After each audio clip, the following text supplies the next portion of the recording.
एक लाल कार जो चलती नहीं चलाती है। जब क्रिस्टीन स्टार्ट होती है, मौत की घड़ी बजती है। 1983 की इस हॉरर क्लासिक में कार नहीं, एक कातिल जी रहा है। फिल्म का नाम है क्रिस्टीन। कहानी की शुरुआत होती है साल 1950 में, जहां अमेरिका की एक बड़ी ऑटोमोबाइल फैक्ट्री में धड़ाधड़ कारें बन रही थी। लेकिन उन सब में एक कार अलग थी, एक चमचमाती लाल रंग की कार, जैसे उसमें कुछ जान हो।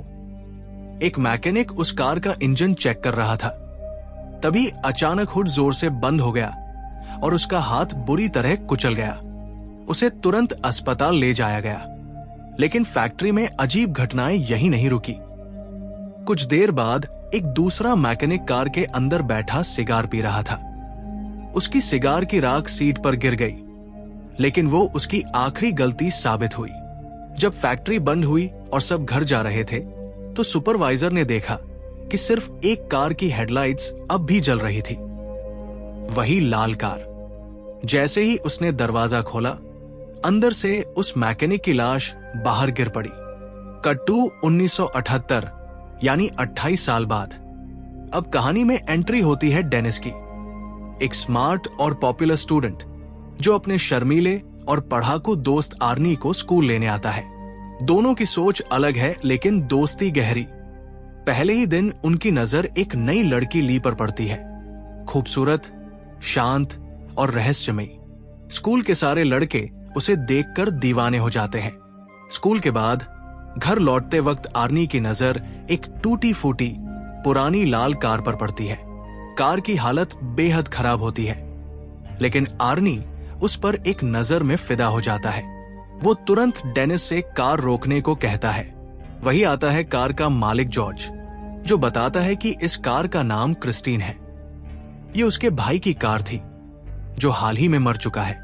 जॉर्ज इससे छुटकारा पाना चाहता है, इसलिए सिर्फ $250 में बेच देता है। डेनिस उसे मना करता है, भाई ये गाड़ी तो कचरा है, कोई और ले लो। लेकिन आर्नी जैसे क्रिस्टीन के जादू में कैद हो चुका था।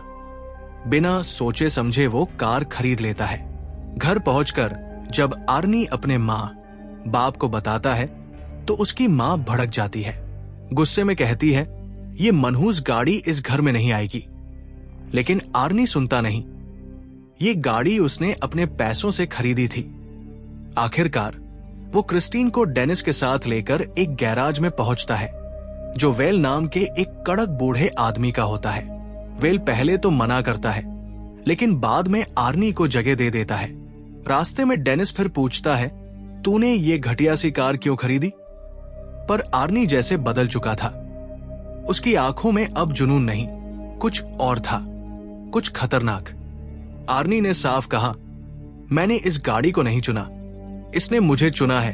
अगले दिन लंच टाइम पर डेनिस टेनिस कोर्ट के पास आर्नी का इंतजार करता रहा, लेकिन आर्नी आया ही नहीं। परेशान होकर वो उसे ढूंढने निकला। तभी उसकी नजर पड़ी बड़ी नाम का एक गुंडा लड़का आर्नी को धमका रहा था। डेनिस ने बीच बचाव की कोशिश की, लेकिन बड़ी ने उसका लंच जमीन पर फेंक दिया और आर्नी को उसी पर धक्का दे मारा। आर्नी का चश्मा गिरा और बड़ी ने उसे पैर से कुचल दिया। फिर वो आर्नी की बेइज्जती पर जोर जोर से हंसने लगा। ये देखकर डेनिस का पारा चढ़ गया और उसने बड़ी पर हमला कर दिया। लेकिन तभी बड़ी के दोस्तों ने उसे चारों तरफ से घेर लिया। गनीमत रही कि उसी वक्त एक टीचर वहां आ गया और लड़ाई रुकवाई। आर्नी ने बताया कि बड़ी ने उसे चाकू दिखाकर धमकाया था। टीचर ने बड़ी से जेब खाली करवाने को कहा और सचमुच उसी की जेब से चाकू निकला। इसके बाद बड़ी और उसके साथियों को स्कूल ऑफिस में भेज दिया गया और आखिरकार बड़ी को स्कूल से निकाल दिया गया। कुछ हफ्ते बीत गए। आर्नी अब पूरी तरह उस गाड़ी को ठीक करने में डूब गया था। डार्नेल्स गराज का मालिक उसके जुनून से इतना प्रभावित हुआ कि उसे वही नौकरी दे दी, ताकि वो कुछ पैसे और पार्ट्स जुटा सके। धीरे धीरे आर्नी का जुड़ाव क्रिस्टीन से कुछ अजीब सा, गहरा और पागलपन की हद तक बढ़ने लगा। शाम को डेनिस उससे मिलने आया, पर उसने देखा कि आर्नी अब वो सीधा सादा लड़का नहीं रहा। चश्मा उतारकर स्टाइलिश कपड़े पहनता है। चलने फिरने में भी एक अजीब सा घमंड आ गया है। वो डेनिस से ज्यादा बात किए बिना गराज में काम पर लौट गया। आर्नी की मां ने डेनिस को बताया कि वो बहुत चिंतित है, न सिर्फ आर्नी के बदले बर्ताव से बल्कि उस गाड़ी से भी, क्योंकि उन्हें पता चला था कि उस कार के पिछले मालिक की मौत उसी कार के भीतर दम घुटने से हुई थी।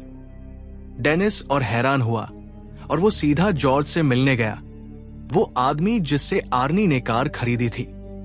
जॉर्ज ने बताया कि जब उसके भाई ने क्रिस्टीन खरीदी थी तभी से वो उसके वश में हो गया था। उसी कार में उसकी बीवी और बेटी की जान चली गई और आखिरकार खुद उसके भाई की भी।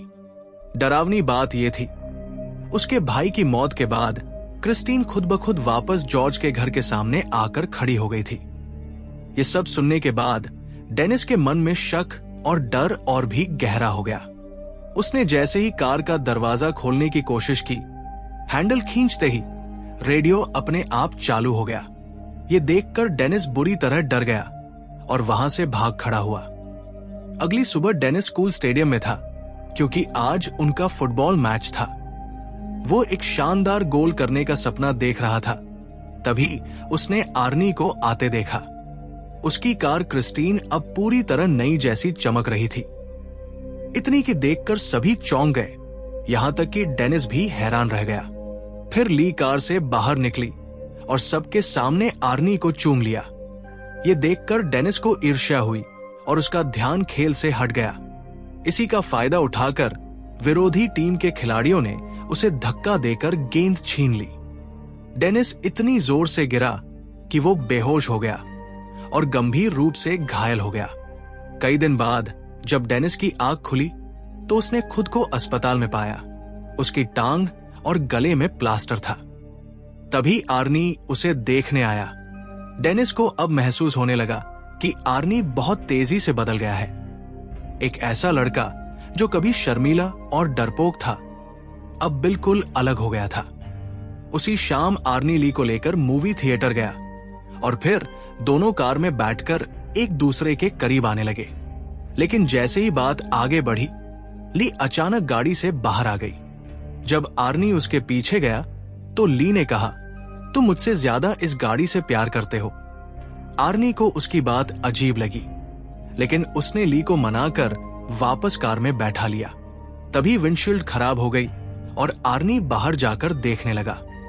अंदर ली कुछ खा रही थी कि अचानक रेडियो फिर अपने आप चालू हो गया।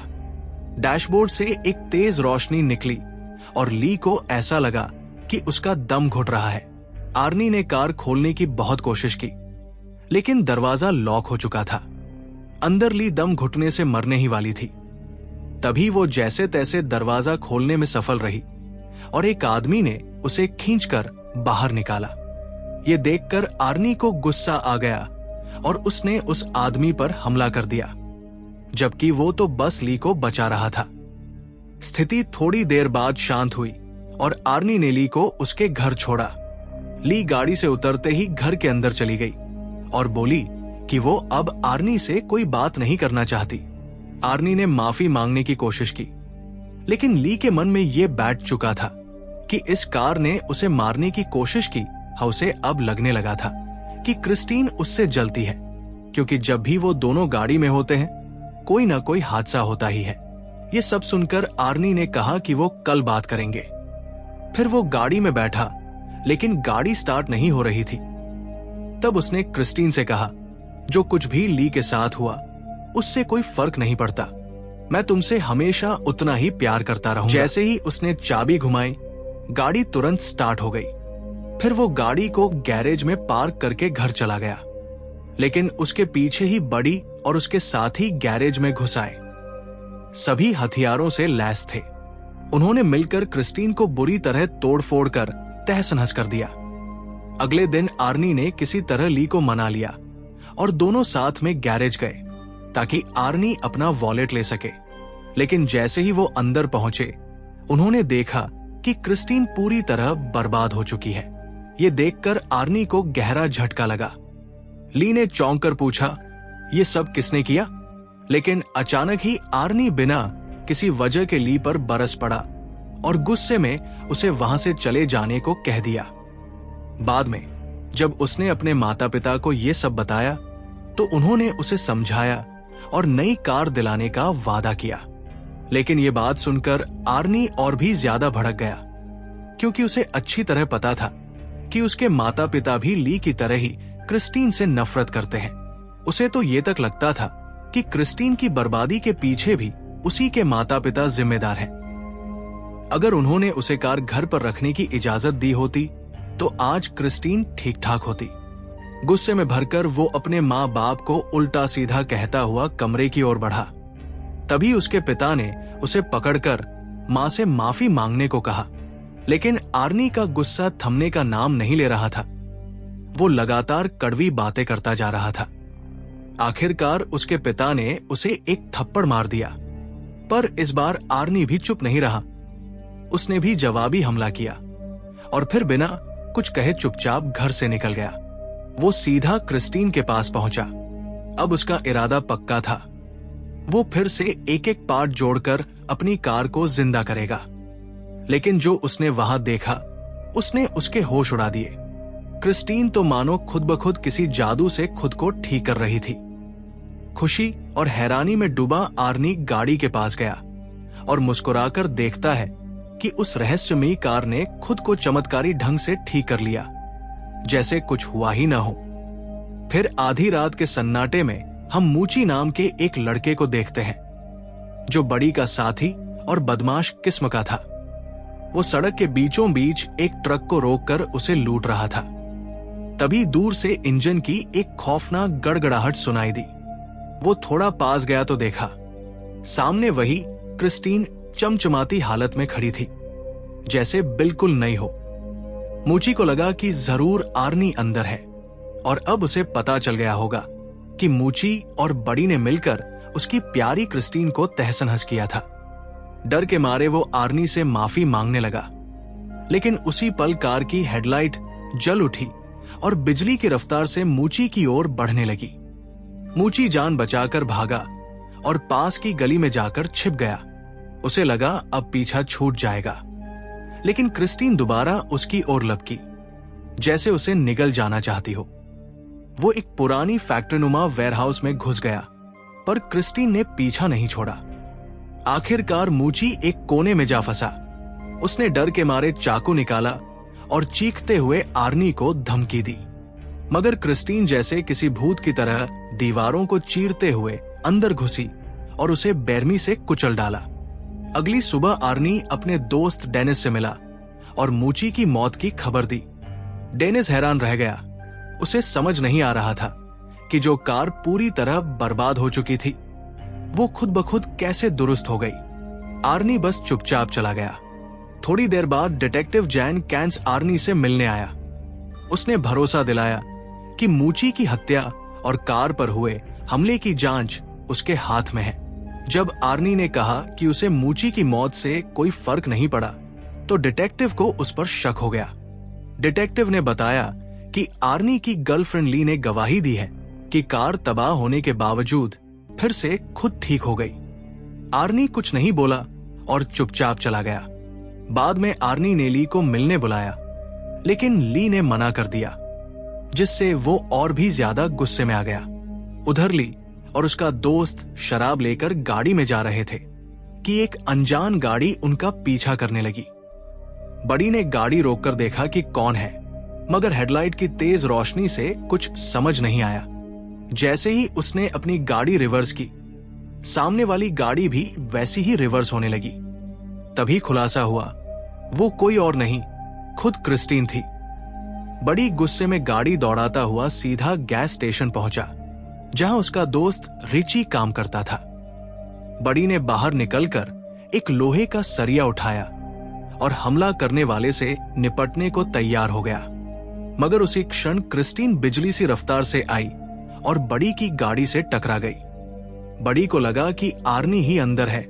उसने चिल्लाकर उसे बाहर आने को कहा, मगर तभी क्रिस्टीन ने एक और जोरदार टक्कर मारी और उसे वर्कशॉप की दीवार में घुसा दिया। डॉन गाड़ी में ही था और क्रिस्टीन ने उसे भी बेरमी से कुचल डाला। टक्कर के बाद गैस लीक होने लगा और अचानक वहां आग लग गई। फिर हुआ जोरदार धमाका। रिची भी उसी आग की चपेट में आ गया और जिंदा जल गया। बड़ी जैसे तैसे भागा, लेकिन क्रिस्टीन धधकती आग में लिपटी हुई फिर से उसके पीछे लग गई। आखिरकार बड़ी भी उसकी चपेट में आकर कुचल गया और जलकर राख हो गया। कुछ समय बाद वर्कशॉप में एक हल्की सी इंजन की आवाज गूंजी।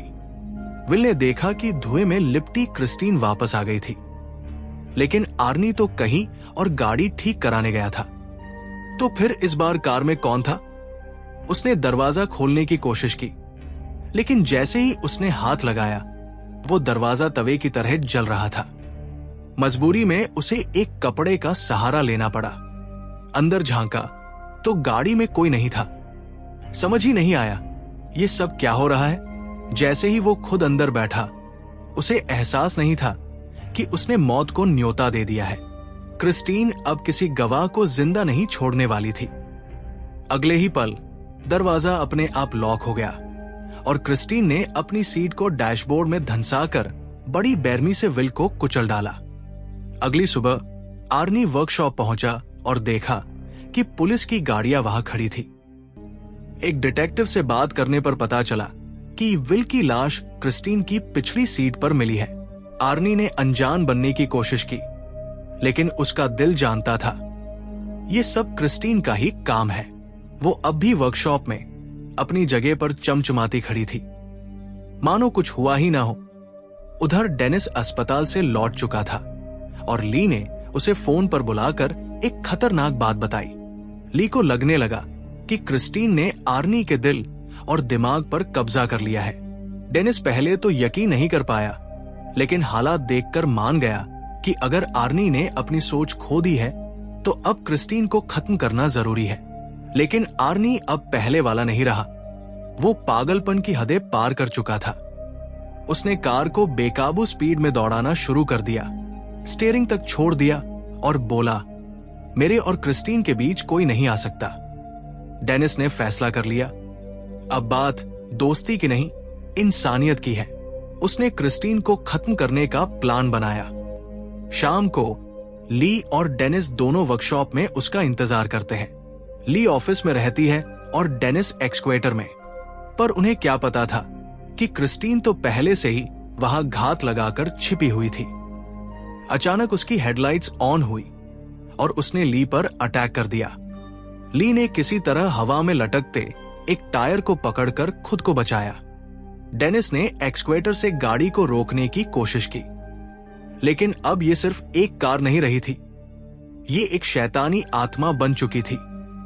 वो खुद को रिपेयर कर रही थी जैसे कोई जिंदा चीज। जब आर्नी ने कार को बचाने की कोशिश में खुद को मौत के हवाले कर दिया, तो ली और डेनिस ने मिलकर उस पर आखिरी वार किया। एक्सक्वेटर के भारी पंजे ने आखिरकार क्रिस्टीन को कुचल दिया। पर जैसे ही अगली सुबह जंकयार्ड में वो डिटेक्टिव से मिले, उन्होंने देखा क्रिस्टीन अब सिर्फ एक मलबा थी। लेकिन जैसे ही कैमरा जूम इन करता है, उसका एक छोटा सा मेटल का टुकड़ा अपने आप हिलने लगता है। क्रिस्टीन सिर्फ एक कार नहीं थी, वो एक जुनून थी। और जुनून जब हद से गुजर जाए तो वो जानलेवा बन जाता है। जो चीजें हमें सबसे ज्यादा आकर्षित करती हैं, वो ही हमें सबसे पहले निगल जाती है। प्यार और ऑब्सेशन में फर्क समझो, वरना वो तुम्हें भी क्रिस्टीन की तरह काबू कर लेगा। ऐसे ही स्पाइन चिलिंग कहानियों के लिए चैनल को सब्सक्राइब करें। Thanks for watching.